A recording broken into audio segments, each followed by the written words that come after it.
15 ফেব্রুয়ারি টি-20 বিশ্বকাপের high voltage ম্যাচে মুখোমুখি হওয়ার কথা দুই চিরপ্রতিদ্বন্দ্বী ভারত ও পাকিস্তানের।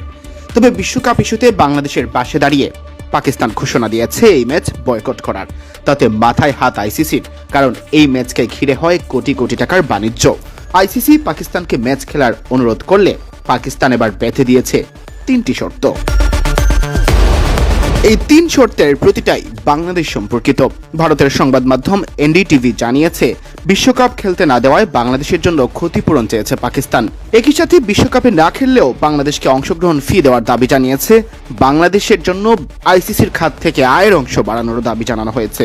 সেই সাথে বাংলাদেশের হয়ে একটি আইসিসি ইভেন্টের আয়োজন সত্ত্বেও চেয়েছে আইসিসির কাছে। এনডিটিভি জানিয়েছে, বিশ্ব ক্রিকেটে ক্রমবর্ধমান অবদানের প্রতিফলন ঘটাতে আইসিসির কাছ থেকে বাংলাদেশ আরও বেশি আর্থিক অংশীদারিত্ব চাইছে।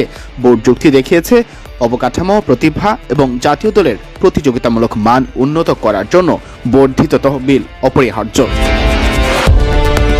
এদিকে বাংলাদেশের বিশ্বকাপ অংশগ্রহণ ফি চাওয়ার বিষয়ে খবরে দাবি করা হয়েছে, যদিও বাংলাদেশ বিশ্বকাপে নেই, তবে বোর্ড চায় আইসিসি যেন অংশগ্রহণ ফি প্রদান করে। তাদের যুক্তি হলো, দলগুলোর প্রস্তুতিতে প্রচুর পরিমাণ বিনিয়োগ করে এবং টুর্নামেন্টের পারফরমেন্স যাই হোক না কেন তাদের প্রাথমিক আর্থিক নিরাপত্তা প্রাপ্য। পাকিস্তান তৃতীয় যে দাবি করেছে আইসিসির কাছে, তা হলো বাংলাদেশকে আইসিসি ইভেন্টের আয়োজক করা, অর্থাৎ বিশ্বকাপ বা চ্যাম্পিয়ন্স ট্রফির মতো আসর। এনডিটিভি লিখেছে, বাংলাদেশ তার ক্রিকেট অর্থনীতি এবং বিশ্বব্যাপী দৃশ্যমানতা বৃদ্ধির জন্য ভবিষ্যতে আইসিসি টুর্নামেন্ট আয়োজনের সুযোগের জন্য জোর দিচ্ছে। বোর্ড বিশ্বাস করে দেশটির কাছে এখন একটি বড় আন্তর্জাতিক ইভেন্ট সফলভাবে আয়োজনের জন্য প্রয়োজনীয় সুযোগ সুবিধা এবং ভক্তদের সমর্থন রয়েছে। এক নজরে দেখে নেওয়া যাক কোন কোন শর্ত মানলে ভারত ম্যাচ খেলার আশ্বাস দিয়েছে পাকিস্তান। প্রথমত, আইসিসি থেকে বাংলাদেশের আর্থিক অংশীদারিত্ব বাড়ানো। দ্বিতীয়ত, বিশ্বকাপে অংশ না নিলেও বাংলাদেশের অংশগ্রহণ ফি দেওয়া। তৃতীয়ত, অদূর ভবিষ্যতে বাংলাদেশকে আইসিসি ইভেন্টের আয়োজক করা। ভারতের মাটিতে খেলতে রাজি না হওয়ায় এবারে টি-20 বিশ্বকাপ থেকে বাদ পড়েছে বাংলাদেশ।